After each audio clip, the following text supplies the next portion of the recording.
कार्तिक मास के कृष्ण पक्ष की त्रयोदशी पर धनतेरस की मान्यता दी गई है। ऐसा कहा जाता है कि व्यावहारिक दृष्टिकोण से, परंपरागत दृष्टिकोण से और वैदिक दृष्टिकोण से इसकी अलग अलग प्रकार से विधियाँ प्रचलित होती हैं। हम ये कह सकते हैं कि धनतेरस में यदि हम वेद की बात करें तो वेद ये कहते हैं कि जो शरीर है, जो स्वास्थ्य है, वही धन है। और कार्तिक की कृष्ण पक्ष की जो त्रयोदशी है, यह स्वास्थ्य को साधने का एक विशेष आयाम प्रदान करती है। व्यावहारिक दृष्टिकोण से हम बात करें कि धनतेरस क्या मायने, धनतेरस के उसका फ़र्क क्या पड़ता है, क्या परंपरा रहती है, क्या विधि होती है। तो व्यावहारिक दृष्टिकोण से लोक परंपरा में धनतेरस पर खरीदारी का एक मुहूर्त बताया जाता है।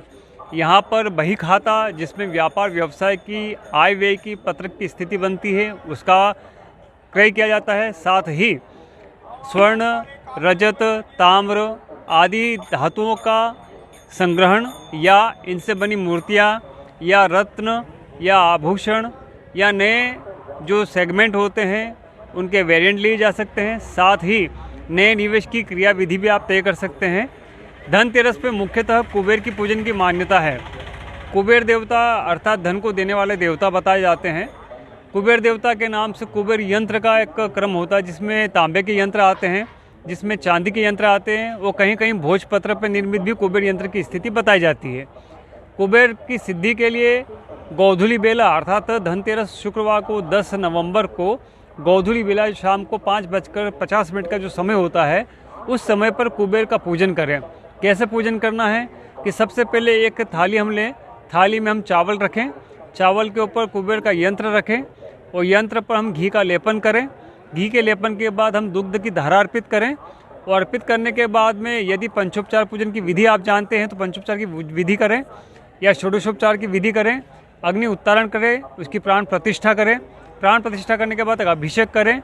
अभिषेक माता लक्ष्मी के क्रम से भी किया जा सकता है, क्योंकि कुबेर को माता लक्ष्मी का मानस पुत्र कहा गया है।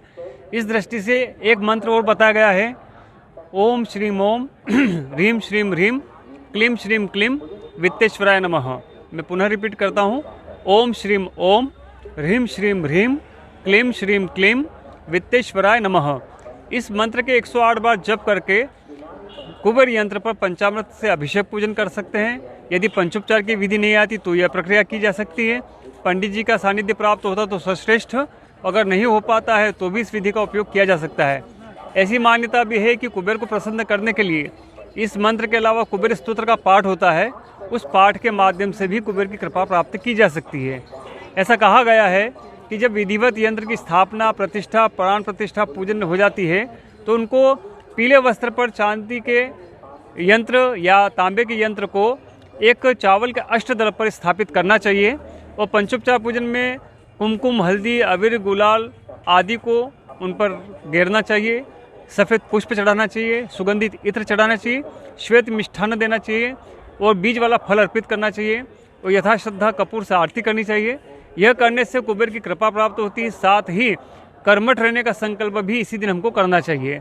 ऐसे मान्यता है कि जो व्यक्ति या जो जातक या जो परिवारक यहाँ पर कुबेर की पूजन करते हैं त्रयोदशी से दीपावली पर्यंत, तो माता लक्ष्मी की कृपा उनके यहाँ होती है।